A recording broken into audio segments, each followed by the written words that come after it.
Strange things are afoot at the Circle K. That kid is back on the escalator again. Ain't gonna hurt. Is my boomstick! Game over, man. It's game over. Welcome to The Bargain Bin. He's your host, Ben Mason. And he's your co-host, Sandra Luketic. And today we're talking 1998's I Still Know What You Did Last Summer. We assume if you're listening to this episode, you have seen the movie. We know most of you have, or else you wouldn't be listening to it. And we're definitely spoiling the shit out of this. Sandro? Yeah? When did you first see this movie? Possibly last week. Really? Okay, I totally thought you would have caught this a lot earlier. Maybe? I can't remember. For the longest time, I remembered the first movie I had to sneak into was Scream 3. And then watching this, I realized, no, I snuck into this movie on my 16th birthday, on release day, and being so horribly disappointed with it. I take it you were a fan of the first one, going into the next one. Yeah, exactly. And there was only just over a year's difference in release. But might have been the problem. Maybe you needed a little bit more separation from it. It was also just rushed. It was a rushed production. There's no way you're going to get something that good in the 90s coming out a year after the previous, especially in the slasher genre. Doubtful. But yeah, man. So we covered the first summer movie 40-something odd episodes ago. It went relatively well. I'm super excited to see what you think about this one. I think there's a lot to talk about, a lot of good, a lot of bad, and I honestly don't know what your final opinion's going to be. And mine caught me off guard to an extent. I find that interesting because you've lately seemed to have had me pegged pretty well. Ah, okay. Well, you even were predicting like my favorite scenes and stuff. Yeah. And my favorite lines. So, yeah, interesting. You got no idea. Yeah. It's because I've talked to a few different people about this when they found out that we were going to be covering it. And every time I ask somebody like, least favorite character, any lines stick out, what's your most memorable scene? Everybody told me something different. And I thought it was pretty easy. So I really don't know. I'm excited to find out. Okay. Can you guess what I'm thinking right now? It's time to play your game. It sure is, buddy. Have fun with this one. Yeah, there are a few in here I know. I'm sure I'm going to miss a bunch though. Yeah, I hope so. How many actors are we covering again? I would say 2 3 halves. Okay. All right. So obviously Jennifer Love Hewitt. Of course. Julie James. I think only from I Know What You Did Last Summer? No. Shit. Oh, I Can't Hardly Wait. Yeah, there you go. Wow, sorry. Those were the two. Yeah. Freddie Prinze Jr. again as Ray from I Know What You Did Last Summer. Correct. Only time for him, yeah? Correct. Okay. Mark Boone Jr. I love Mark Boone Jr. He's so good. I love him so much. Good. He's one of the best character actors ever. And for him, I know he was in Vampires. Mm-hmm. And 30 Days of Night. You got it. Okay. You're doing pretty well, all things considered. There is one more who I thought of today out of nowhere. I wasn't even thinking about your game. I was like, holy shit, we've talked about this person before. Mm-hmm. Jack Black. Correct. Airborne. Yeah. I don't know how that one came to me first before the original movie in this series. I don't know. Did I get everyone?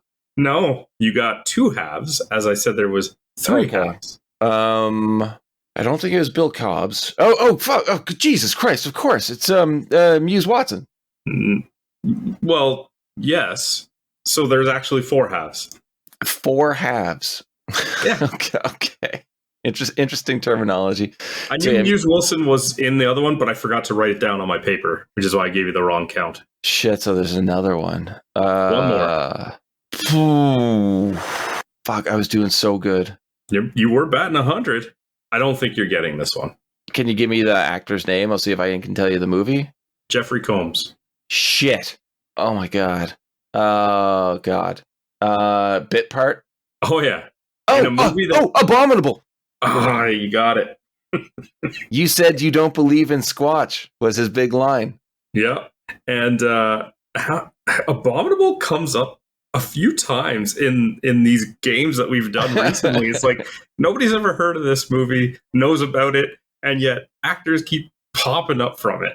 Yeah, and that's what I love about B horror movies from the late 90s and early 2000s. It's because all of the really big stars from the 70s and 80s are still acting. They're just, for some reason, not being given large roles. So they're taking what they can, and they get these little bit parts in these movies. And more often than not, you see a bunch of them in the same film. So Abominable is just a really good example of that. All right, Man. so that was the game. Abominable is so good. That's debatable. Okay. So let's just jump into I Still Know What You Did Last Summer? Absolutely. Cool. My first note is this is an erroneous title. Because it's no longer the last summer. It's now 2 summers ago. Exactly. So by saying I still know what you did last summer implies I remember that you ripped my hand off and left me to drown in the ocean. But then the still wouldn't apply. Exactly. It should be like, I know what you did the last 2 summers. Yeah.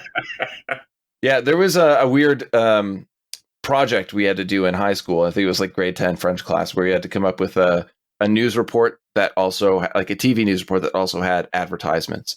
So we made a fake trailer for a film called Je sais ce que tu as fait, toi c'était au passé.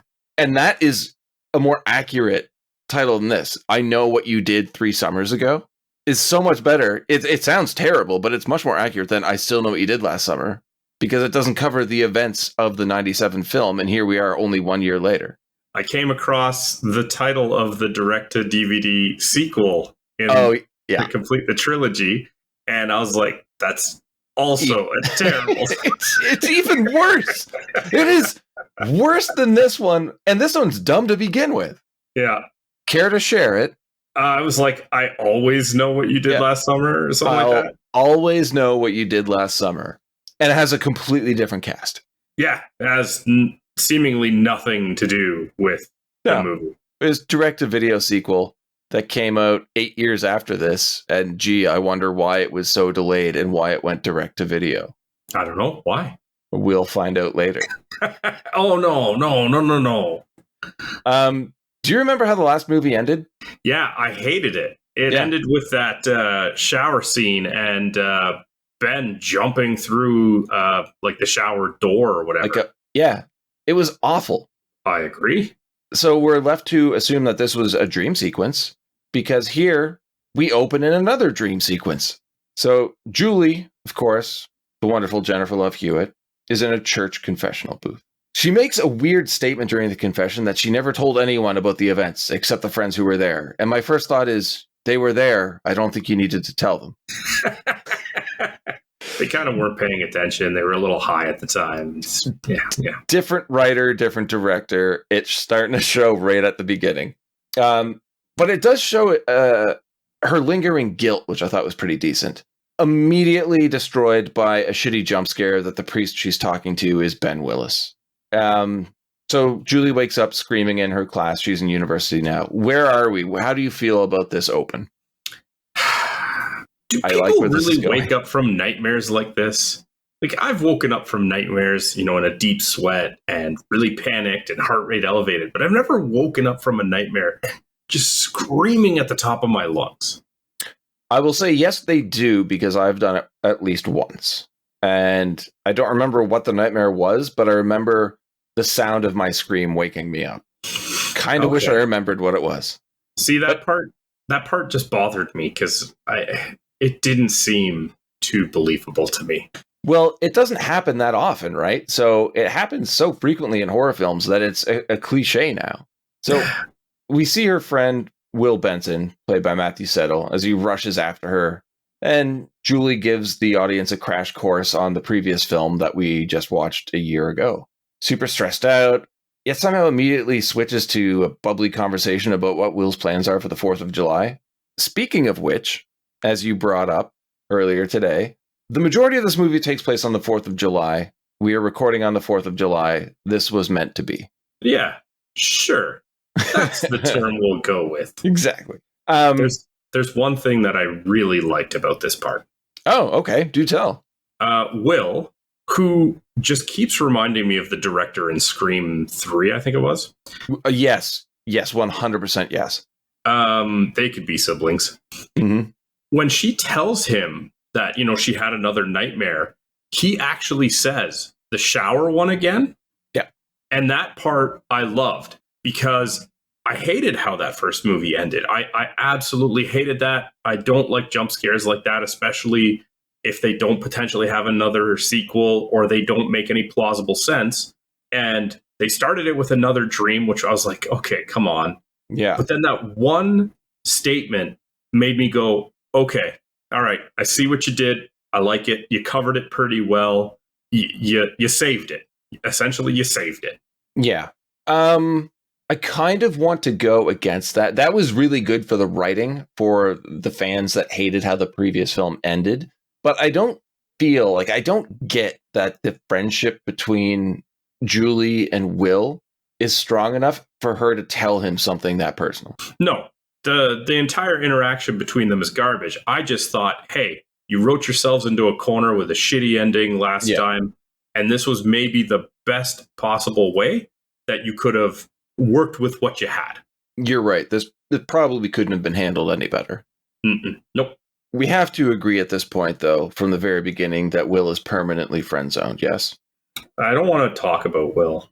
Yeah. I don't think anybody wants to talk about Will. I will. There will be obviously inevitable parts where I will have to. Yeah. But we don't have to right now. So Julie heads back to her place through a gate that I had to say right away, that's not going to stop anybody. I mean, it might stop people from stealing your furniture and trying to take it through the gate, but any human beings fitting through that, no problem. Dude, somebody stealing the furniture is also stealing the gate. Exactly. and Ray, good to see Freddie Prinze Jr. again. He just appears out of thin air. And this happens frequently throughout the film. I'm always glad to see Freddie Prinze Jr. He's great, isn't he? Oh, he's so dreamy, too. He is. He's fun. I just love him. And yeah, he's there to surprise Julie and take her back home for the weekend because, they've got the crab boil, the Croaker Queen pageant, so on and so forth. And she's just not ready for it. And that, honestly, to me, makes perfect sense because it's only been a year. And I don't think she needs to go back to where all that tragedy happened. Yeah, I thought it was charming how Ray was asking her to go. And he even said, it's small town fun, but it's our, town, whatever. Yeah. But his reaction is just over the top. Like she flat out even says, it's not you. I want to spend time with you. Why don't you stay here with me? And he just storms off. And then what also bothers me is that these two are supposed to be very close. They're, I'm assuming, an item here. Well, that's my question I have next is, are they together? Yes. He makes it sound like this is a breakup, right? I don't know. I didn't take it as a breakup, but I definitely thought of it as just like an over-the-top fight. I don't know why she doesn't follow after him at all. He's not getting away very quickly. That's a good point, man. Even if he is unreasonably upset about this, and it might be because of what he has planned later, that he's maybe a little bit more sensitive to it. Makes sense. She just from across the street kind of shouts with a slightly raised voice, Ray, come back. But then just lets him leave. Just wait until he's out of earshot. And then it's his fault. Yeah. Oh, it was bad. Julie's apartment is hilariously massive for being on campus. Well, yeah, it's in the movies, man. Students can afford mansion apartments. See, honestly, this should be a point of criticism. I love this shit, man. I love seeing shit like this. It doesn't make any sense, but you get the apartment in the Skulls with my boy Joshua Jackson, my boy whose name I don't remember. Oh, Joshua man, Jackson, and even down to the apartment in Senseless. They're way too big. No student's going to be able to afford this. One day I will see these things that you reference. Yes, you will. Well, maybe not Senseless, but the Skulls for sure. So Julie immediately goes to bed and wakes up at night when the front door opens. Mm-hmm. Do you find it strange that she keeps a kitchen knife at her bedside? No, she was through a very traumatic experience only a year ago, like you said. Yeah. I find it strange that after having this shaking nightmare in class, having a fight, air quotes that you can't see, with your boyfriend, she's able to just pass out as soon as her head hits the pillow. Oh, yeah. And this seems to happen multiple times throughout the movie. She has no problem going to sleep. Nope. It's an okay scene. It's pretty tense, but it's just to introduce Carla Wilson, played by Brandy. Originally, I had a problem with this. I thought it was really stupid until you realize that Carla didn't announce her presence because she thought Julie was out of town. Now, I get that, but how many times do you come home knowing that you're going to be alone and you're rushing through your home, but you don't turn on a single light? 0 times, sir. Exactly 0 times. Yeah. So did you find that weird, or did you just notice when I brought it up? I didn't know. Maybe she has Vin Diesel shine. She didn't need the light. Interesting. I mean, you could have thrown that into the movie, and at some point, I'd just go along with it. Yeah. Okay. We get the there's going to be some very, very shoddy setups and jump scares. That's the only reason that it happened like this. We only get jump scares for the first third of this movie. So there's no actual horror. I find that very strange because we get the car accident in the first one pretty early on, from what I remember. You kind of have to set up the entire premise. So we're just building tension based off of what we saw in the previous film now, even though we have no reason to because we don't know what the plot of the movie is yet. Come on, nobody's going to see this movie 1 year after the release of the first one without having seen the first one. Yeah, you're right. Maybe now there has to have been one person who is like, yeah, I'll go see it, and they just have no fucking clue what's happening. They explain it pretty well. Yeah, they do. Okay, job. Repeatedly throughout. Mm-hmm. So we know that Carla's not keen on Ray, but we don't know why. No. Seemingly just because he lives further away and Will lives closer. Seems like a very shitty reason to try and break up that couple. I agree. I also don't really know why Carla is pushing Julie to date Will so hard when it's obvious that Julie doesn't really have any interest. It boggles my mind because it happens so frequently. Yeah, it doesn't make sense. It's like, if she doesn't want to date Will, don't wait. Even if she broke up with Ray, doesn't mean she's going to want to date Will. Yeah, but that's not how Carla's mind works. No. Does it work? Yes. Oh, okay. Yeah. Time for the club. And here we meet Ty, played by Mekhi Phifer, who... I'm a big fan of Mekhi Phifer. I'm a big fan of Mekhi Phifer, not so much in this movie. Fair. I think he is a wonderful actor, but he needs a semi-decent script, and then he can make magic with it. I'll never forget him in the, was it Dawn of the Dead remake? Yep. Holding that baby, for lack of a better phrase. Like, that is burned in my mind, and that guy was so good in that. Yeah, he's absolutely amazing in Dawn of the Dead. And here, he's playing Carla's boyfriend, I guess. Pseudo-boyfriend. We'll go with boyfriend. Yeah. No, they're she says they were dating for 3 months. Okay, yeah. What are your thoughts on Ty? He's a pretty token character. The alpha male type? Yeah. He's concerned with getting into Carla's pants and flexing his muscles. That's the entire time. That's all he does. That is his role. When Carla says she doesn't have time to dance and to ask Julie to dance, and he does, she says no, and Carla's there again saying no means yes. Which is a good message to send. It's a major oof moment. But this again is just Carla pushing Julie into situations that she doesn't want to be a part of. And then we get the surprise appearance of Will. I have surprise in quotes because he just seems to be everywhere that Julie is. Shocker. Who didn't see this coming? Everybody saw this coming. Exactly. Yeah. And then now that Will's here, Carla and Ty just abandon Julie, who hallucinates Ben Willis in full slicker, is in the bar. I find this hard to believe. Is it a hallucination? It has to be, because could you imagine that he was actually there and able to get past security? I don't know what to believe. It would just be so strange. And that slicker is always wet. Because Always. we are currently in a position in the movie where he is both dead and alive, right? Because we know, as per obviously the fact that we're watching the movie and what happens later in the movie, that he is alive. Yes. But if he's alive, why is she having visions of him awake as opposed to in her dreams? I couldn't tell you. It doesn't make any sense. Yeah. So maybe he was there. I hate the potential that that's the reality of what they're going for. Mm-hmm. But she bails and heads home because, of course. Of course. The next morning, though, Carla takes a phone call from a local DJ live on air and wins a trip to the Bahamas by answering the question, what's the capital of Brazil, with Rio de Janeiro? There's so many problems with this. As a teenager, I knew this was the wrong answer. That's not even the problem I have with it. It's so hard to talk about with spoilers without spoiling it. But No, I mean, we're going full spoilers here, man. Please do it. So later, it is revealed that Will called them pretending to be this DJ in order to give them the prize.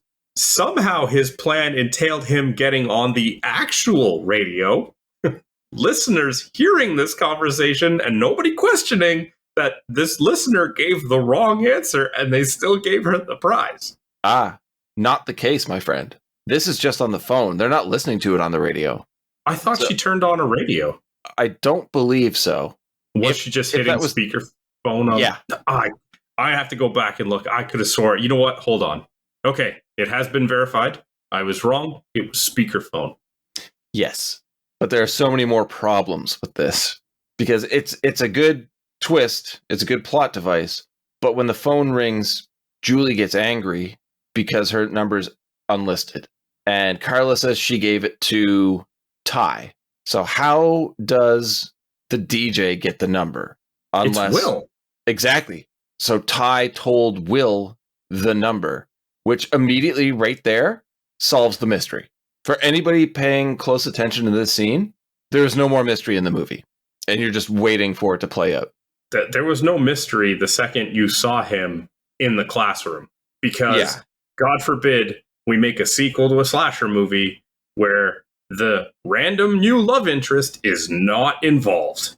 And this here is the reasoning why Carla keeps pressuring Julie into situations.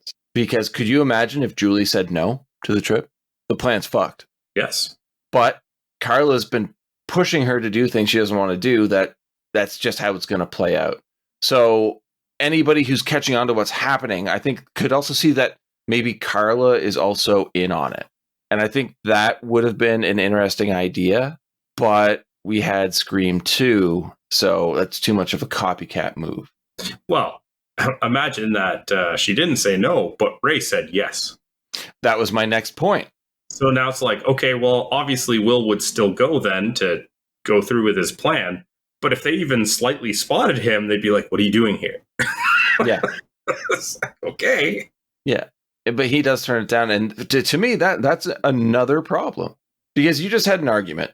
And if Julie James wants you to go to the Bahamas with her, you fucking go to the Bahamas with her. I don't know how he still doesn't get this.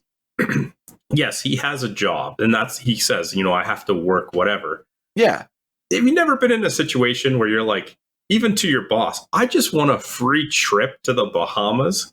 Can I get some time off? Talk to your buddy there. Can you take my shift? Like, there's no reason that you couldn't get this off. And then if your issue is that you think that she doesn't want to come home because of you, and she's calling you saying, hey, come to the Bahamas with me, sit around with me in my bikini, and literally says, have sex with me. And he's like, oh, I don't know. You didn't want to come home. Come on, man. Yeah. Even his friend Dave tells him that he's being stupid. I like Dave. Dave's great. Played by John Hawkes, who does not belong in this movie. He is too good of an actor for this movie. So the one thing I had to look up was his age. Oh, yeah. Yeah. Because he looks like he would be about their age. And I looked it up and I'm like, so when this movie was made, and I only looked at Freddie Prinze Jr. and him, Freddie Prinze was 22. Yeah. This guy was 39. Yeah. But he's a believable fisherman. Also, speaking of, so young. he does look young. He does. He looks really good in this movie. But I don't know if it's happened yet or not, but even Ray at some point in this movie says he hasn't even caught like a fish all season. Oh, I didn't catch that. Yeah, there's no reason to stay behind. There's none. It's not like you're making any money, and your original plan is that you're going to propose to her. So go on the free trip to the Bahamas and propose. Show that you're not an asshole and you actually care about this woman, and stop being a dick for no reason. It's a good thing Dave was working that day. Fuck, Angel Dave. Angel Dave saves that relationship. If not for Dave, we don't get the ending that we get for them. I wish Dave was in more of this movie. I really do. I wish this movie was about Dave. I still know what you did last summer, Dave. New mystery. Let's do something brand new now, guys. Dave's not here, man. Oh, nice.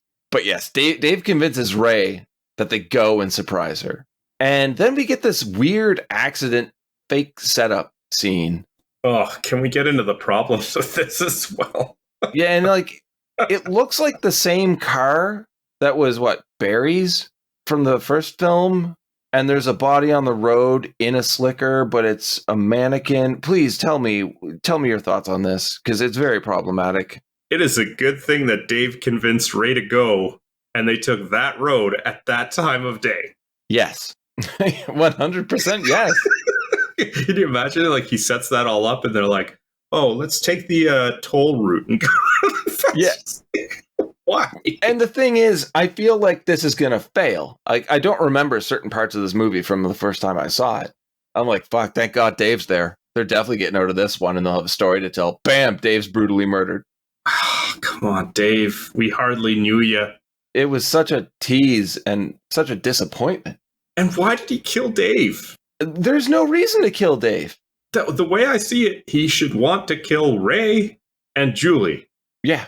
Yeah, sneak up from behind Ray. The truck is behind Ray. Sneak up on Ray. Don't sneak up in Dave's peripheral vision. It's just, it's so frustrating. But I get it for the story. Obviously, we just love Dave. Yeah. And Ray escapes, but is knocked out in the process. Why do people who are running away from a vehicle spend so much time running straight on the road before they veer to the side? I don't know. I definitely don't know. It happens way too often. Way too often. Like, move to the side. There is a guardrail. We jump to the next scene, which again I have a problem with. Okay. Tyrell and Will pick up Julie and Carla. Why is Will there? They were going to go without Ray anyway. Yeah. That Carla does not like Ray. He wasn't coming on this trip. So Carla invited Will, and Julie's not having it. It's such a dick move by Carla, right? Yeah. And what one thing I like to think about is, you know how we talked about what if, Ray said yes and went on the trip. What if Carla didn't invite Will? What if Carla didn't invite Julie? Yeah. Also, who's paying for this trip? Well, obviously Ben, and he's setting it up. How can he afford this trip for 4 people? You're asking too many questions. Okay. I really do enjoy, though, Ty making fun of Will for his fear of flying, and then Will making fun of Ty for being seasick on the boat later. That was a very fun switcheroo. It was strange, too, because neither of us seemed to really like either of these characters, but it was a perfect way of making us warm up to them a little bit. Yeah, I especially love how they kind of use the same phrase. Yeah. Like, Ty says, like, well, some people just can't fly. And then Will says, some people just can't sail. Yeah. It's like, nice. We do get the captain, too, though, who I really enjoy. Played by Red West. He just seems so salty about everything. Wow, he's a sea seaman. captain. Yeah. So we arrive at the resort on Tower Bay Island. Fake accent of the dockhand. A really nice touch. But he's completely overshadowed by one of the best cameo roles of the movie. Also one of the most frustrating. And uncredited in the credits, may I add, Jack Black as the dreaded Titus. And you mean dreaded as in dreadlocked? Yes. Why any of this? I don't know. It wasn't funny when I didn't know who Jack Black was. Now that I know Jack Black and I've seen pretty much everything he's done, it's embarrassingly hilarious. Yep.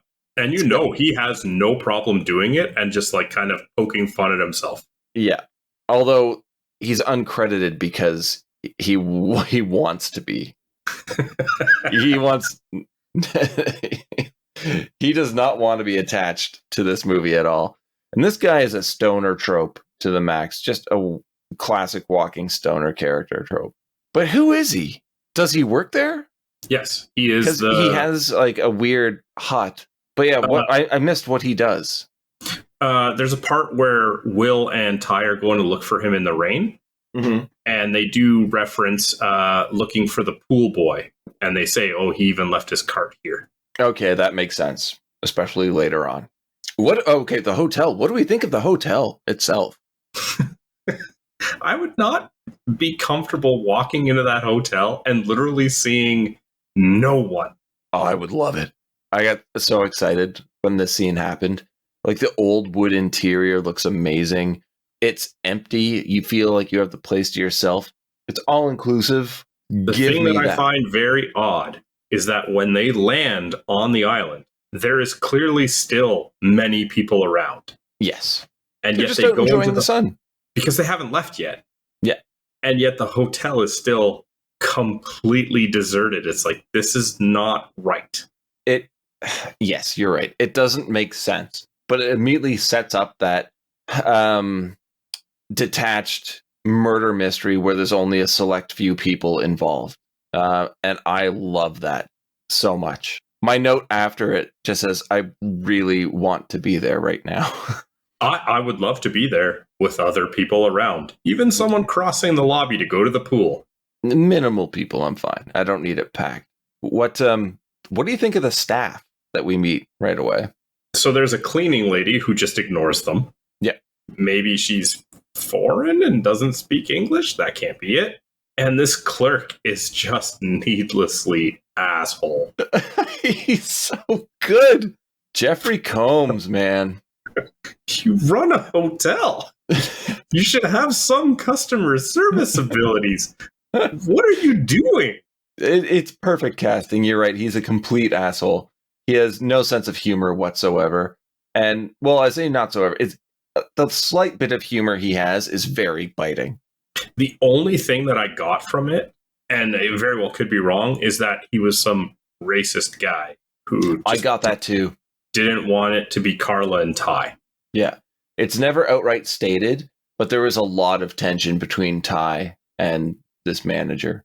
When he's telling the history of the resort, and Ty just cuts him off. He's like, we get it, it's old. And the manager, Mr. Brooks, Jeffrey Combs, just says, it'll outlive you, I'm sure. Yep. That's classic murder mystery dialogue. Does it fit in the movie? No. Did it make me smile? Yes. They get the honeymoon suites, which doesn't make sense, but makes sense at the same time for the movie we're in, I guess. And then we also get the knowledge that they've arrived at the beginning of the off season. So maybe that's how he could have afforded the tickets. They're probably just cheap. How is any resort's off season the 4th of July weekend? I don't know the seasons in the Bahamas. One would assume hurricane season, off season. It's nice the majority of the time of the year. But he tries to play it up like it happens like clockwork type thing. Like everybody knows that. But it's like you're telling me that no Americans decide to spend the 4th of July long weekend at your resort. I don't know about this.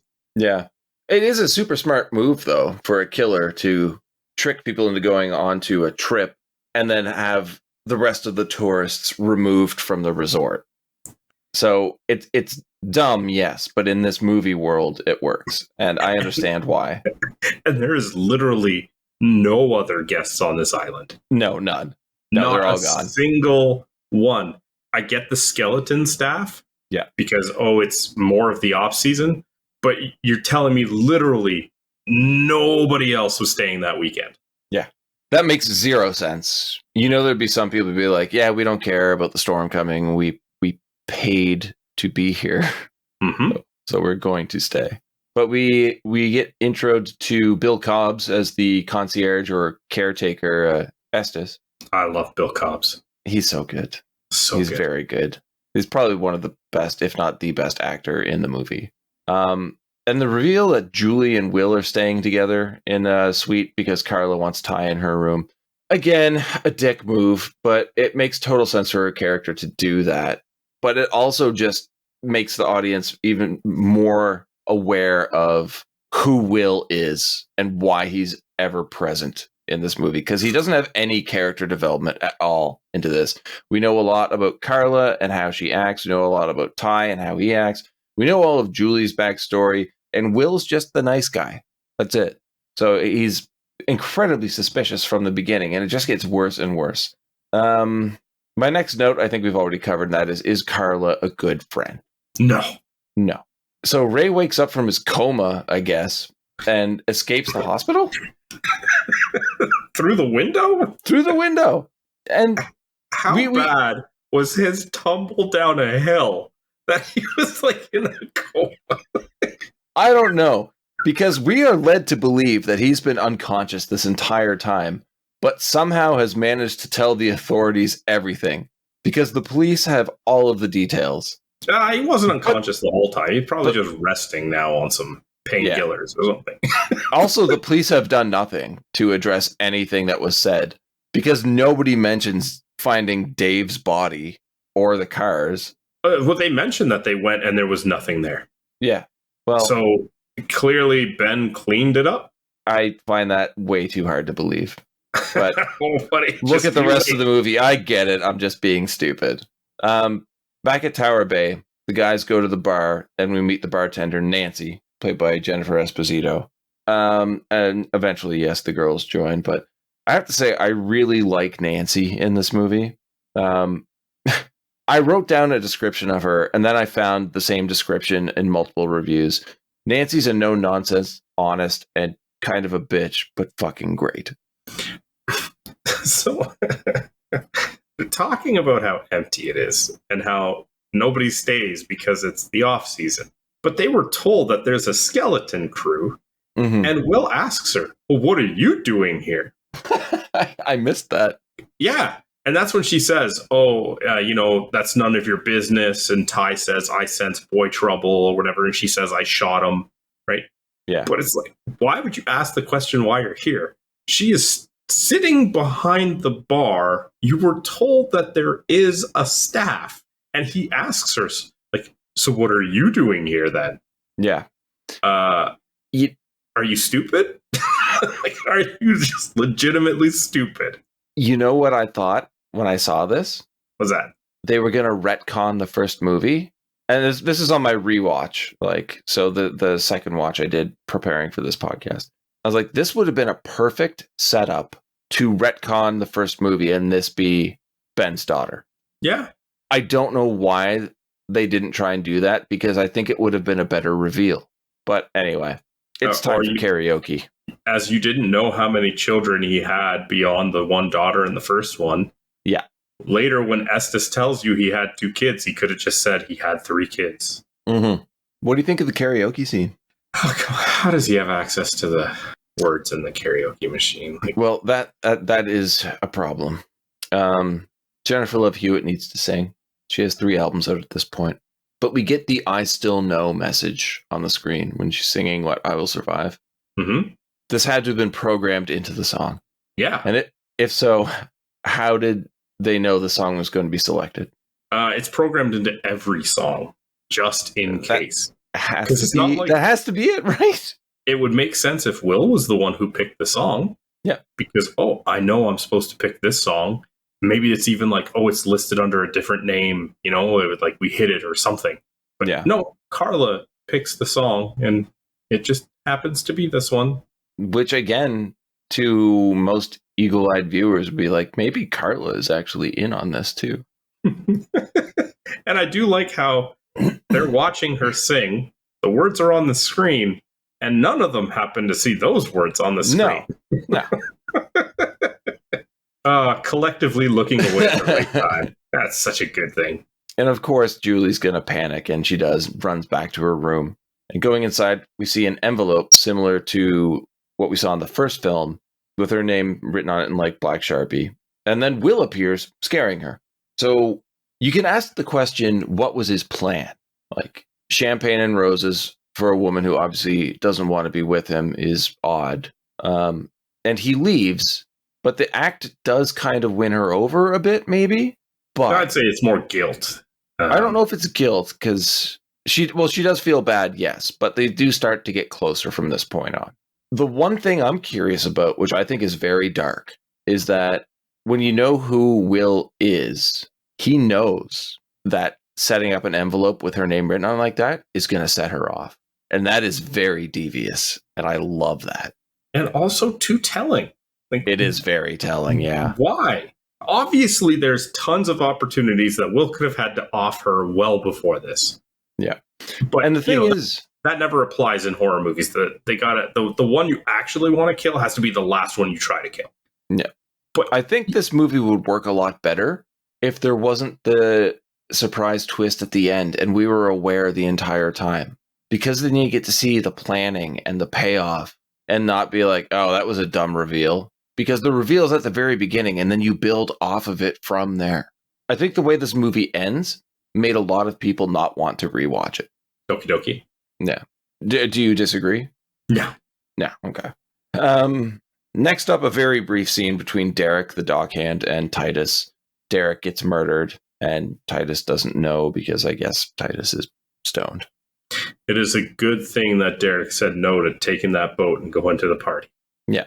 Ray tries to call the hotel, and I guess since it's a skeleton crew, no one works the counter at night, and they have no working voicemail or answering machine. No one works the counter at night. No one was working it during the day when they were trying to check in. I guess. Mr. Brooks showed up eventually, though. Eventually, yeah. And he looked so irritated when he took the bell away from Carla because she kept ringing it. It's like, I loved it. Maybe she wouldn't have had to ring it so much if you just actually showed up. He's so angry all the time. But next up, one of the housekeeping staff is murdered. I have a question for you. Mm-hmm. Whose bloody sheets are those in the bin? I don't have an answer. That's because nobody has been killed yet. There's just bed sheets completely soaked, totally red with blood in her bin. They're Derek's. Yeah, Derek, who was murdered on the dock. This had to have been edited out of order. Yeah. Carla and Ty jacuzzi scene. What are your thoughts here? Why is this here? I think it's just to get Carla to say that she's missing a hair tie. I think that's it. That's not necessary at all. No. Just like Jack Black appearing out of nowhere. I don't know how they didn't see him in the water, but more than that, I don't know how he emerges from the water with a waterlogged joint that he just lights and smokes as if it were dry the entire time. You're asking too many questions, man. I guess it's a mystery. You're supposed to. Next up, Julie shower scene. She thinks she hears something and explores the suite in a long scene with weird payoffs, like her toothbrush has been taken, and then she finds Derek's body in the closet, which I believe to be a very strange reveal. Anything stand out to you about Derek in the closet? Why? How? I don't care about how. Why? Why is any of this happening? If Ben just wants to kill Julie, she is now separated from the group in the shower. Just kill her. What are you doing? Also, are we led to believe that it's only Ben doing the killing? Has Will been doing any of it? Because I honestly don't know. I feel like he's not, just because they put him with some of these people almost every time. Yeah. And that might be part of the plan. Is like, well, you'll help me set everything up, but you'll have alibis all the time. Yeah, that's pretty good. But again, why? Why are you stretching this out? Why are you like, Julie is separated from the group. She is all by herself in the shower. Just go kill her. like in her nightmare at the end of the first movie. You don't need to kill Ty and Carla. If Ben just walked in now, killed her in the shower, and then disposed of the body, yeah, they might call the authorities and look for them. I don't know, but Yeah. you're done. You won. Yeah, unnecessarily dragging out this attempt at murder. Yes. So she runs down to the jacuzzi and tells Will that it's happening again. I'd probably tell Carla first and not Will. No, he's the random new person that is totally innocent. Yeah, it's so stupid. But Mr. Brooks investigates. No evidence of anything happening. Nothing. Not even a drop of blood. How clean is this guy? I don't. It doesn't make any sense. It's like the trunk in the first one. Yeah, exactly. He is so indignant with these kids. It's a shining moment of the movie for me. And also, why is Nancy even there? Curiosity? I guess. I don't know. And another thought I had too is, why can't they get off the island because of an approaching storm? You think that guests would be forced to leave, not be like, there's a storm coming, FYI, and also provide information like, you get a certain gust of wind and this entire building can come down. You think it would be a mandatory evacuation. Yep. But it doesn't matter because the phones go down. You're sounding very frustrated right now. So the clerk says the phones just went down. Mm-hmm. In a very rude way, because he could have just told her without stopping her. But it's like, you don't answer the phones when they're ringing. How do you know they're down? Dude, back in the day, I was hoping that Jeffrey Combs was the killer. Oh, I feel like they're trying to set up that doubt in your mind. Yeah, from here on, there's several red herrings for sure. So you're saying, like, when you first saw this movie, by this point, you had 100% called who the killer is. Or what the twist is, I should say. Yeah. The thing I was unsure of was if Ben was still alive. Yeah, that makes sense. I was pretty convinced that Will was the killer. Mm-hmm. The twist for me, I guess, would have been the reveal that it wasn't actually him and Ben was alive. But that's less surprising of a reveal. Going back to being in an abandoned hotel in a hurricane, 100% would do that. It would be a blast. But we cut to Bill Cobbs doing some religious ritual with Carla's hair tie and Julie's toothbrush. And immediately just cut to Titus being murdered after checking on his weed plants. And they seem to be fast cutting through scenes now. It's like a sprint to the finish. But we still have a fair amount of the movie to go.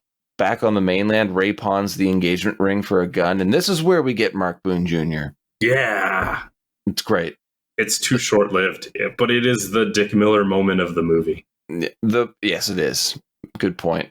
The back and forth between the two makes no sense whatsoever. No. Like, Ray's just demanding everything. And Mark Boone Jr. is agreeing with all of it. It doesn't make any sense. Because he's trying to pawn the ring. And the guy's like, yeah, it's going to be tough to move. Say $250. And Ray just says, make it 300 in a deal. And then points, he's like, and this. Just points at a gun. And Mark Boone Jr. is saying, well, it's going to take a while. There's necessary paperwork to fill out and waiting times. And Ray just ignores all of that and demands that it's loaded. And he gets it. Yep. I'd be like, no. First of all, I have this engagement ring in my hand that you want me to appraise and pawn. I'm just going to keep this and you're going to get the fuck out of my store. And what's Ray going to do? Careful, he's got a gun. Yeah, here's a question for you. What the fuck does Ray do in this movie anyway? He falls down a hill. Yeah, he gets knocked out. He fucks up his relationship with Julie, gets knocked out, shows up on the island, does nothing, and they end up engaged. It's infuriating. But we cut to the next morning, Sandro. Hurricane's in full swing at Tower Bay.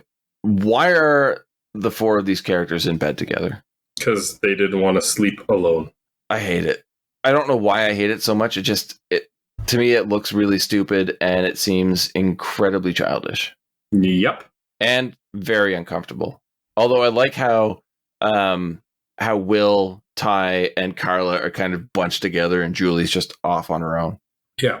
You're telling me they didn't have couches, cots, or even just the mattress from the other room that no one else is going to use that you could throw on the floor? That's what I was thinking. Drag some furniture in from the neighboring suite. Because no one's using it. It's the suite you have. Yeah. And after they wake up, Ty is just being a total dick to Julie. But for what reason? Because he got cock blocked. Yeah. And that turns him into a dick against everyone, actually, now that I think about it. And then we get the infamous tanning bed scene, which doesn't make any sense. Oh, okay. Do you want to cover why it's nonsensical? I'm glad that tanning bed manufacturers decided to get rid of the cooking setting on a tanning bed. Exactly. What is going on here? Like, those dials are usually just for the duration. They don't actually increase the heat. And if she's freaking out just because she is stuck in it, that could be a very claustrophobic event. Her freak out is a lot worse than it could be to just call out and say, hey, somebody get me out of here. But you can hear her sizzling, and that's just not realistic. No. We also get the reveal of the cleaning person, the hotel staff member, in the dryer. Sorry, real quick, back to the tanning bed. Yeah. Another opportunity where Ben could have just killed her. Mm-hmm. You're not wrong, man. So the movie is very problematic. And then Carla's moment here with the dryer is just so stupid. Because it is a callback to earlier when she had her shoes in the dryer at their apartment. I hate when people do that.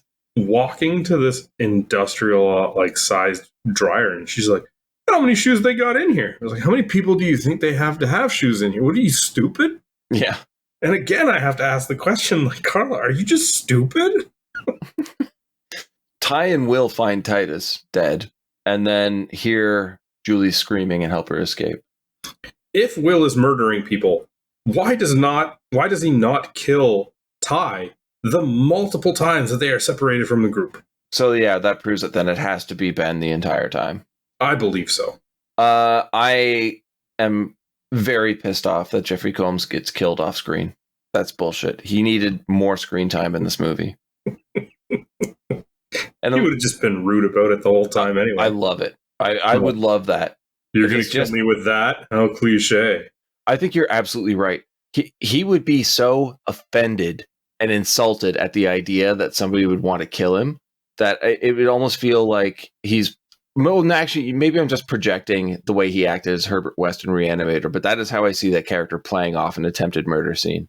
But the whole thing is bullshit. We needed more of him in this movie. Yeah, he's pretty entertaining. I almost say he slays me. Oh, okay. Is that the first pun, or did I miss more?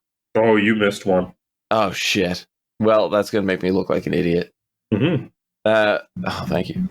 We find out that the hotel boats have been cut free from their moorings. Of course they have. And this is where we get one of the dumbest scenes in the movie for me. What's that? Because Julie breaks down and tells the group what happened that summer. Yeah. So, okay, please go ahead. I'm pretty sure that they imply many times that she's already shared a lot of this information with Will. Yeah. But what? He's as surprised as everyone else. I'm running to this dock. It's so fucking stupid. I'm running to this dock. All the ships have been cut loose. I'm telling them this story about what happened in the summer. And the only one who seems like really angry is Ty. But I'm pretty sure all of them had a sinking feeling about it. Sinking. Interesting. What did everyone think she was going through if supposedly they're only hearing this now? I find it hilarious that Carla's like, you didn't tell me the whole story? It's like, well, you knew part of it? Yeah. If you knew part of it, you'd think you'd ask questions about the rest of it. Yeah, it's hard to tell just a part of that story. Yeah, there was this one summer, me and my friends, we hit a guy with a car, blah, blah, blah, blah, blah, and here I am in college. Yeah. Obviously traumatized by an event and nervous that someone is following me and screaming every time I'm alone. And yeah, immediate reaction to this story. Ty blames Estes for no reason at all. None. I do find it hilarious that they have found multiple employees dead now. And he's just like, it must be Estes. It's like, or maybe you just haven't found his body yet. Yeah. But sure, go with that assumption. It's obviously Estes. 100%. Can't be anybody but. Nope. So Ray takes a bus to Miami? I looked it up. That's roughly 22 hours by car, not bus, from the Boston area. And then he has to take a boat. You're stretching it, Ray. So they head to Estes' room and discover the missing items that he's been using for voodoo, they say. And now it's time to panic and try and get off the island. The good kind of voodoo, we discover. Yeah. To do what they're doing, they have to split up. Or do they? Just another trope in a slasher film that seems out of place here. But what really got me, I don't know if it got you the same way, is there's some really creepy echoing screams that ring out from the distance just as the power goes out. Oh no, I didn't catch that. I thought it was really effective until it turns out that it's part of the score. Now, like, that's just nonsensical, because it would be very effective for the characters within the movie to hear this, because not only does it sound like someone just got murdered, but now there's no power. Instead, the power goes out and they all freak out, and the viewers are like, what the fuck was that sound? Oh, it doesn't matter. It's just part of the score. Yep. So now that the power's out, Julie and Carla are in the weird bar-ish area, and Julie looks at a giant globe and discovers that Carla got the radio trivia question wrong, which is the perfect opportunity for Estes to appear directly behind her, just like characters do in this movie. He pops out of nowhere. So she stops this whole time. Exactly. He's like, I've been hiding behind this chair, waiting for you to approach this globe and find out that the reason you're here is a complete setup. But she stops the guys from roughing him up and tries to convince everyone that that winning the vacation was a setup. And does it seem odd that Estes already knows the killer they're talking about and never mentioned this before? There's a lot of odd with what Estes does or doesn't know. Yeah. And he even says, like, I've seen him down by the orchard. I can show you. Pretty fucking late in the game to give us this info, man. Mm-hmm. And after that, everyone starts turning on each other. Like, Ty straight up accuses Julie. She comes back at him. What are we doing here? More specifically, what the fuck is Ray doing back on the mainland? Because he forces the old captain from the beginning at gunpoint to take him to the island. And the captain's like, we're not going to make it. You see what's going on out there. Then, instead of dealing with that right away, we cut back to the island and get this weird backstory from Estes. And I have to ask you, man, you think this story might have made more headlines elsewhere? No? Oh, for sure. Like, apparently, before that summer, this guy was already a murderer. Mm-hmm. Killed his wife for cheating on him. Nobody talked about it. Somehow he showed up there. Yeah. Like, they found pieces of his wife in the room Julie is staying in. The guy vanished with his 2 kids. Now, if you won a trip to an island in the Bahamas, would you research it? I would. Maybe. Depends on how quickly I gotta go, right? Yeah. Well, I'd just be like, I wonder what they provide. I would just Google it. I wouldn't go to, like, TripAdvisor. I'd be like, what is this place? I'm pretty sure that would pop up somewhere. But it is 98, so what have you. I'm very curious about how bad of a mom, like, beyond the cheating, she must have been terrible, because people seem to know that Ben killed his wife. That's Will's mom. Yeah. Guess he's got no bones about working with him to murder other people.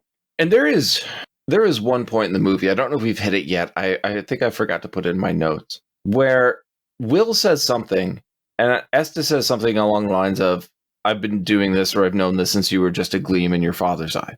Now, a throwaway line, yes. But Estes knows Ben Willis.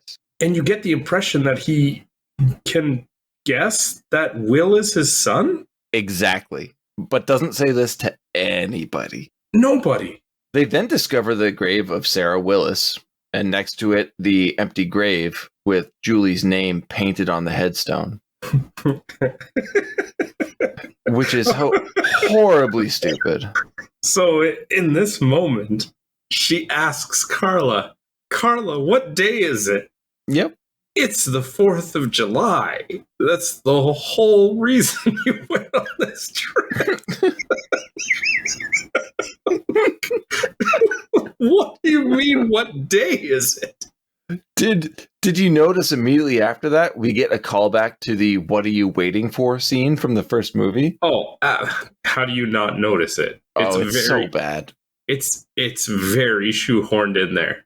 Yeah, absolutely terrible, but very funny. Will leaves the group to find out where Estes went, and nobody finds this odd. Nope. Yeah. They just go with it. Oh, he couldn't have gotten that far. Oh, yeah okay. Yeah, no, it's fine. I'll find him. He couldn't have gotten that far.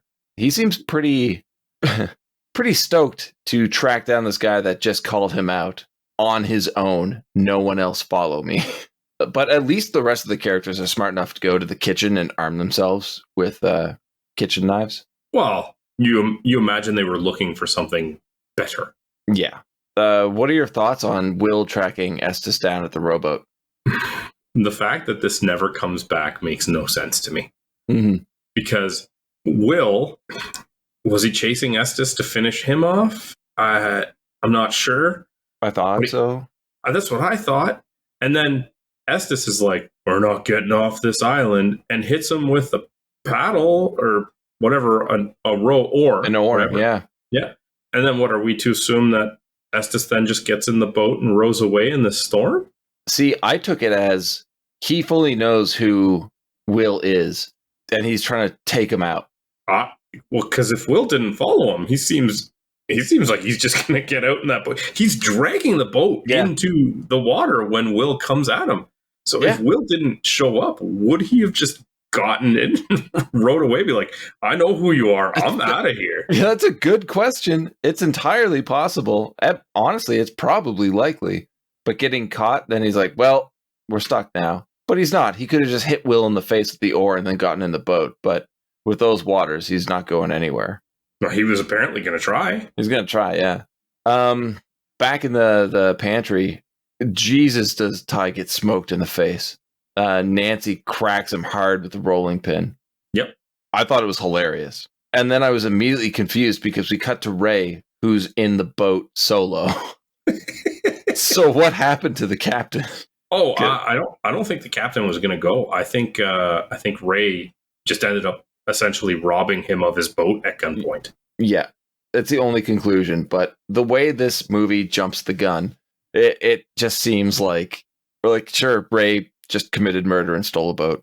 He's in this movie. Ray's a complete idiot. Obviously not the case, but I just go along with that. But next up, we finally get one of the lead's deaths, and that's Ty, who gets a hook in the neck. Good or bad kill? Not a fan. Okay, why?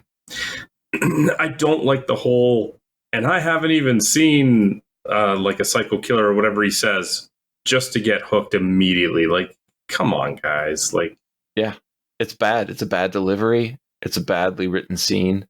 And again, there's no way that killer could sneak up on that entire group who are looking all in different directions. Somebody would have seen him. You think so? I think so, yeah. No, I said you'd think so. Oh, okay. Not as a question. Yes. No. Also, not a question. Climbing the tower seems like a bad idea. How so?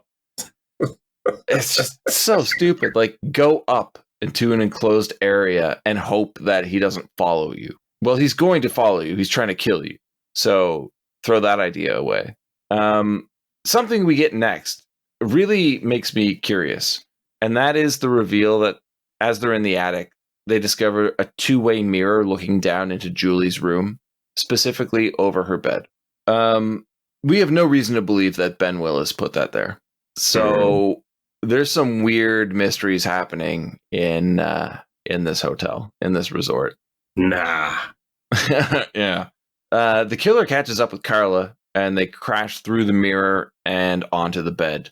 And this is just, it's rough, man. Carla dives out the window and onto the glass roof of the greenhouse. First of all, I'm surprised nobody had cuts from going through that mirror and landing on the bed and like scrambling off. I think it would have added some tension if Carla had been injured or something. I also find it funny how like they fall. She kind of falls like beside the, like she bounces off the bed and kind of falls to the floor next to it. Mm-hmm. And her route that she takes is across the bed where he is laying. Yeah, that's a good point. Go around the bed. I'm sure there's more room in the room for you to go wide.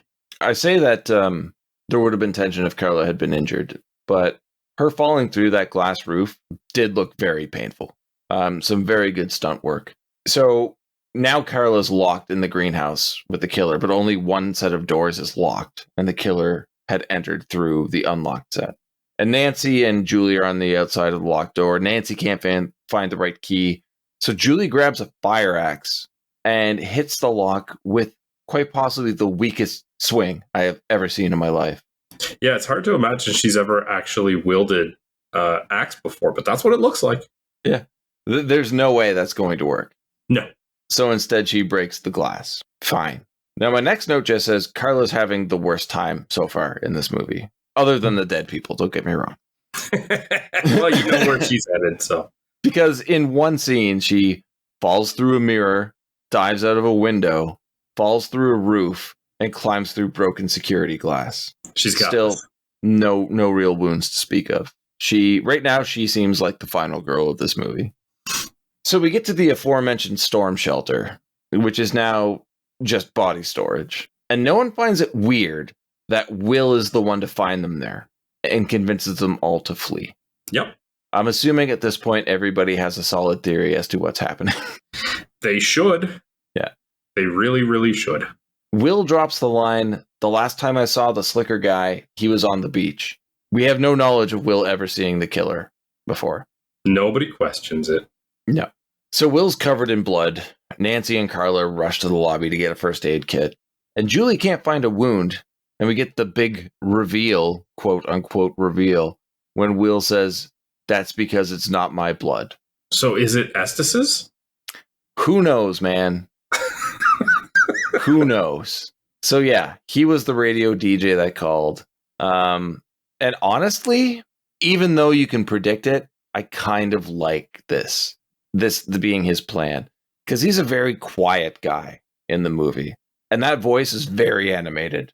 But then we have to again ask, how did he get Julie's unlisted number? And again, it's Carla gave it to Ty gave it to him, or Carla gave it to him. It's fine. It's not bad for what this movie is. So no, it's not Estes' blood, because he shows up, and the amount of blood that Will had all over him would mean that Estes is dead. So when did he get this blood on him? And whose blood is it? It doesn't make any sense, and we never get the answer. Okay. But we do get Estes and Nancy's death in the lobby. Again, I ask you, good or bad? Not a fan of this one. I agree. It's very bad. It seems rushed and unnecessary. And I have to say, man, poor fucking Carla. She gets pushed through a shelf, smashing through several more mirrors. Like, this poor character is getting put through the ringer. Yeah. Well, she's a pretty bad friend, so she's just kind of getting what's coming to her. It really is just a reflection of her personality. That is a good one. I appreciate you came up with that. Came up with what? We'll let the listeners decide. The scene coming up here is where Will drags Julie to the open grave. I'm ashamed to admit I really enjoy this scene because I really like Psycho Will as a villain. I do hate the explanation of the name Will Benson, Ben's son, which is a very bad reveal, but good acting. I feel like he's kind of taken the forefront of everybody here, and it just sucks that he's so good at playing a boring character, and that's all we got from him for so long, that now we're getting a glimmer of hope and capability of what he can actually be, and the movie's almost over. Yeah, makes sense. Yeah. So you're a fan of Psycho Will as well? The acting of Psycho Will? I don't care. Oh, okay. So Ben Willis. I don't think he's really redeemable in my eyes. He's okay at this point for me. I enjoy it. But yeah, Ben shows up and is about to kill Julie. And Ray arrives just in time somehow, gun drawn. And then I get the most confusing line of the movie. Because Ben Willis looks at him and just says, "What are you going to do, boy? Call us names?" Well, he's holding a gun. Pointed directly at you. What the fuck, man? And Ray pulls the trigger and nothing happened. Why? Because it didn't get loaded properly. It is loaded properly, though. Because I don't know. Julie uses it. I don't know. Safety, maybe? The shopkeeper left one chamber empty? Oh, fuck no, he didn't. Oh, no, don't worry. I counted as well. Yeah. So Will and Ray battle it out. And of course, we get a fake out, and Ben accidentally kills his son with the hook. So Julie seems to be able to work this gun just fine, as we said, and shoots Ben how many times? 8. 8 times, making him fall back into the grave. This gun holds 6 bullets. Nope. 9 chambers. 8 Oh, yes, it has to be 9. 8 that fired off and the one empty one. Yeah. Okay. You haven't heard of a 9-shooter? No, I have not heard of a 9-shooter. And like the rest of the movie, I'm just laughing at this point. Like, I enjoy that Ray showed up to save Julie and then just got the shit kicked out of him, and she had to do all of the saving herself. But now it's morning, the hurricane has passed, a Coast Guard helicopter arrives telling Julie and Ray that a rescue team is on the way. And Ray's leaning on her hard, man. Like, if not for her, it looks like he's crashing. Well, he was pretty beat up on his entire trip there. You know? Yes, he was. But when Carla shows up, Julie makes a mad dash to her. I totally thought he was just going to collapse. It'd be hilarious if he did, just in the background. He'd crumple over. Well, he's such a goof in this movie. Like, that would be perfect for him. But I don't think they tried to write him in as such. And that's why it's bad. It's real bad. So we hard cut to Boston. And I have the scene broken down. But I don't want to talk about it. Okay, because my note just says, please talk us through this end scene, but I'll do it. You did this to me in the first movie. I don't want to do this again. Okay, I'll cover it then. Ray and Julie are engaged and living together now in a beautiful house with large windows, which seems weird because they're both terrified. And I don't know how they can afford this house. Oh, I guess he must have started catching fish. Yeah, he's caught 2 now. Julie gets ready for bed, and Ray's enjoying his electric toothbrush way too much. He loves that thing. He even says that line. So she hears a sound, goes downstairs, closes an open window, completely missing muddy boot prints all over the floor. Does not seem they're right next to her. She would have had to have walked through them to get back upstairs, because that's where they lead. She's also not flustered. She's like, oh, I guess it was just the open window, even though I made sure all of the windows were closed and locked before I went upstairs to bed. So she goes back upstairs, sits on the bed.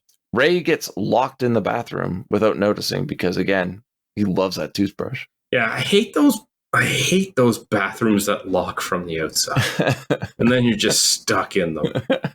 Julie looks in a mirror and sees Ben Willis under the bed. He grabs her ankles, pulls her to the ground, and under it, she screams, cut to black. End of movie. Yeah, okay. Yeah, speechless. Absolutely speechless. That was probably a worse ending than the first one. Yeah, yep. Yeah. So, before we get into awards and opinions, let's talk money here, Sandro. Okie dokie. The first film had a budget of $17 million. Okay. It made $125.3 million. Yeah, it was pretty successful. Yeah. So where do you think we are for the budget in the sequel just a year later? There's no way they cheaped out on it knowing how much they made last time, is there? It was definitely more than $17 million. The way you say that makes me think it's not going to be a lot more. 30? Not even. 24. But the amount of money they spent on advertising, theater rentals, everything like that, just the marketing campaign, ballooned the budget up to $65 million. More than double the production budget. So we'll say $65 million budget now altogether, all told, for this movie, versus 17 for the first one. The first one made 125.3. How much did I Still Know What You Did Last Summer make? 100? 40. What? It didn't even make that much money off of, like, just the popularity of the first movie? Like, no. I'm sure there would have been a lot of people that, like, even the first weekend are like, well, let's just go see it, before they even got reviews. It's like, oh, I like the first one. No. Wow. It was bad. It was real bad. Sounds like it. So now we know why I'll Always Know What You Did Last Summer did not have any returning characters or actors and was direct to video. Cool, man. Cool. So going into the reviews, IMDb, man, over opinionated people. Out of 10, where do you think this sits? 5. Very close. Very, very close. A 4.7. Okay. Percentage of positive reviews from the critics on Rotten Tomatoes. I feel like this is going to be low. I don't think they would have liked it. 27's coming to mind. Correct. Except minus 20. Oh, oof. Yeah. That was maybe the most excited I got today. Was like, oh, I got it right. Like, minus 20, oh, you jerk. Yeah, 7%. And the audience score? So I'm just going to go back to my 27, I guess. 29. Yeah. Oh, really? Or, yeah. Are you going to multiply it or something like that? No. Okay. Actually, 29% positive reviews. Okay. All right. There we go. Oh, dude. Hopping into awards, man. Okay. Who did you have for your least favorite character? Ray. Yeah, Ray. I was originally going to put Ty, but I found he did more in the plot and his character fit to contradict other characters. So it made him, dislikable, but he was also there doing things. Ray didn't do a goddamn thing this entire movie. He brought the gun that ultimately was used to kill Ben. Okay, one thing. Because if he didn't show up, they wouldn't have had that gun. And if the movie's ending isn't a nightmare, they didn't kill Ben. I'm guessing he wore a vest? Well, that was my thought too, because I'm like, you're only shooting him in the chest. I'm sure he's planned a lot for this to go right. So he might have had some body armor. But yeah, man, Ray. I liked Ray in the last movie. He wasn't my favorite, but here he just kind of seemed to appear, fuck shit up, and not do anything else. Okay. I mean, he was acted well. I like Freddie Prinze Jr. a lot. We've talked about him. But yeah, I didn't like Ray. Who did you have? I had Carla. She's just such a bad friend. Yeah, she is a bad friend. Brandy. Yeah. Did a perfectly fine job acting the character. She's great. But they made this character just so dumb and a bad friend. And even the one scene where they want you to think that they're having sex, she's just jumping on the bed like a child. Yeah. Yeah. She's just not a likable character. You didn't find her the least bit fun though? No. Really? Interesting. She's just so pushy. There's like 2 separate occasions where her and Julie are going, no, yes, no, yes. And she just says you're doing it my way, essentially. Forget, I had the line in my mind. It disappeared. Okay. What about your favorite character? Bill Cobbs is Estes. There are a lot of heavy-hitting character actors in this movie. That makes sense. What's your reasoning? Because Bill Cobbs was in Demolition Man, and I love him. Yeah, he was really good in that. He's really good in everything. You're right. It was a difficult one for me. Okay. But I'm gonna have to go with Mr. Brooks. Yeah. Honestly, my original pick was Julie James. Okay. I love the character of Julie James. She is very flawed, but she's wonderful. Mr. Brooks, I felt robbed when he was no longer in this movie. I loved every scene Jeffrey Combs was in, and I wanted to see more of him. Because all of the problems that we have with these 4 main characters, he also has those problems with these 4 main characters. And I love it. It was a nice link to the audience because everyone's frustrated at this point. So seeing him get that frustration out for us, I thought was really fun writing. Okay. I thought you were going to go for Mark Boone Jr. Too short of appearance. Yeah, that's fair. You're going to be mad at me for memorable line. Okay. Because I don't have one. What? There's no memorable lines in this movie for me. That doesn't have to be memorable. It could have just been one of your favorites that you heard when you were watching it. I don't even have favorites. I guess, okay, no, there is a memorable one, but it's not favorably memorable.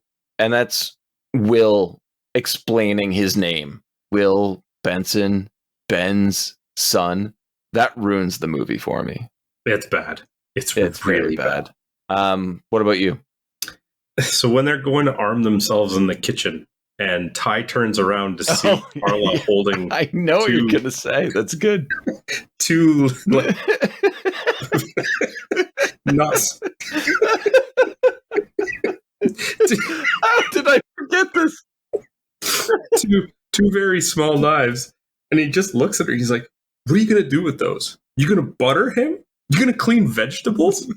And it's just made them even better with stupid Carla looking at him like she doesn't understand what he's saying. As bad of a friend as Carla is, I really did enjoy that character. She was just dumb. Did you have a memorable scene? Oh yeah. Okay. I don't know why, but I love the Will and Ray fist fight in the rain at the gravesite. But specifically, there's a clothesline that Will throws on Ray that I rewound and watched like 3 times. I'm like, oh, he got all of that. I don't know why. I just did. That's fine. It's good. I do remember that scene. But I'm going to have to go with the check-in at the hotel. Of course you are. Because, like I said, I would love to be in that scenario. I've never done a murder mystery before, but that seems like the perfect place to do one, and I would fucking love that. But it's the tone that changes the rest of the movie here. Because, like I said, with Mr. Brooks, he's just so upset. He's so upset he has to deal with these people. And he should be, because these are all stereotypes in movies we've seen time and time again, and everyone just goes with it. And this guy is not putting up with shit. He's calling them out all the time. And this is that intro. And I love it. This is the scene that had me kind of slightly check out. Oh, why? Because they were checking in. Oh, that was a pun that I missed. Well done. That was very good. I feel like an idiot even more so now. Thanks. Mm-hmm. Keep drawing attention to it. That'll make it better. I don't like these games. So what were your final thoughts on this movie? Or do you want me to go first? Oh, I can go first. I don't mind. Yeah, you kind of always do. Yeah. I fucking love this movie. Okay. I think it's a lot of fun. It's a lot of dumb fun. But it's such a great, stupid follow-up to I Know What You Did Last Summer. I even enjoyed being annoyed with the characters. Again, setting can really make a movie for me. And you know how much I love the semi-abandoned hotel on an island in a hurricane. 100% sign me up for that. I love Jennifer Love Hewitt and everything. So having her back as Julie James is great. We love Freddie Prinze Jr. I thought Brandy did a great job. Mekhi Phifer's almost always amazing. Jennifer Esposito, fantastic. Bill Cobbs is never bad. John Hawkes was a very nice surprise. Jack Black was a big surprise for me that I loved. Mark Boone Jr., like there's so many characters, so many actors to love in this. And I really enjoyed the setting. And yeah, it was a bad murder mystery, but I'm a B-movie fan. And this for me was a lot of fun. When you were here last, I made you watch Big Ass Spider, and you seemed to enjoy it. That was a great movie. Well, our buddy Mike Mendez pitched a sequel to I Know What You Did Last Summer when it came out that would have brought back, and this is from Wikipedia, Jennifer Love Hewitt and Freddie Prinze Jr. in college. They shunned that idea. They shot him down, and instead, a year later, wrote a movie about Jennifer Love Hewitt in college and Freddie Prinze Jr. not in college, and it was a sequel to I Know He Did Last Summer. So I feel like Mike got robbed here. But as much as I think he would have done a really good, serious job with this movie, I love how campy and ridiculous it is. I love that I can laugh, not have to take this seriously, but there's some decent creepy elements to it. It's a really fun watch. I love that I own the DVD. I love that I own the VHS. A huge recommendation to fans of cheesy horror films. Anybody who's going to really want to critique a movie, just stay away from it, because this movie's not meant to scare. It's just a fun time. So 100%, I love this. You? There are so many problems with this movie, and they are riddled all over the place. And we've talked about many of them ad nauseum. And yet I like this movie. I had a fun time with it. And I was like excited to do my second viewing for the episode, even though I had already watched it and known all of the problems that I was like getting myself into from the first viewing. Yeah. There is something about this movie that, despite being a objectively bad movie, is a subjectively fun movie to watch. Yeah. So yeah, I do recommend it. It's so entertaining. It's just a lot of fun. I'm glad that you enjoyed it. I thought you were going to hate it, but like you said, you were excited to do the rewatch. Dude, I lost track of my notes because I just started watching the movie and not paying attention to doing them. There's just something about what happens on screen during this that is captivating. It's ridiculous, but it's fun. Awesome. So that was our thoughts on I Still Know What You Did Last Summer. If you'd like to share your thoughts with us, you can hit us up on social media. We are on Twitter at BSBargainBin, Facebook.com/BSBargainBin, BSBargainBin.com, and of course the comment section on YouTube.com/@BSBargainBin. Ben. Yo. What's up next week, buddy? Next week is July's listener pick, and this one was submitted by Leanne. So we are going to be talking 2011's Red State. What is this, man? It's like Craigslist for people who want to get laid. I thought Craigslist was Craigslist for people who want to get laid. She wants all three of us at the same time. This is what happens when parents block porn sites, man. They make socially backwards kids. Bet you boys want to get up to the devil's business, don't you? Get drinking, because I ain't drinking alone. I don't let no man near me unless he's got at least 2 beers in. Yes, ma'am.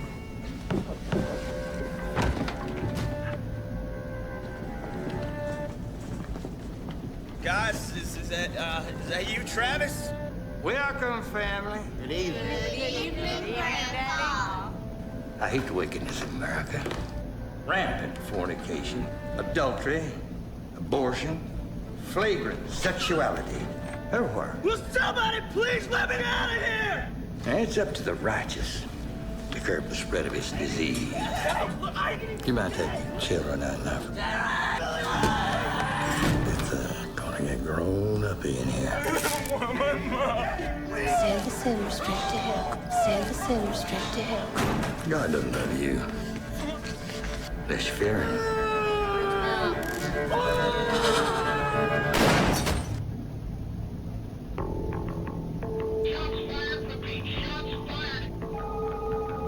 Yes, sir. It's dawn here now, but we can be fully mobilized and on site in an hour. Come out with your hands up, and you will not be harmed. Repeat, you will not be harmed. I think it's the use of the word repeat that makes this work every time.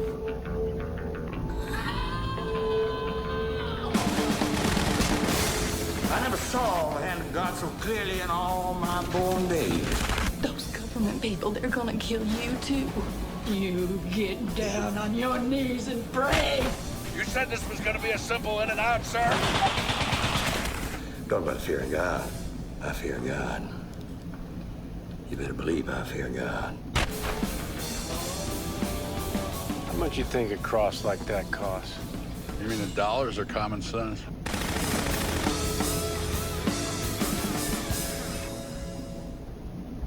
Until next time, have a good one. All the best.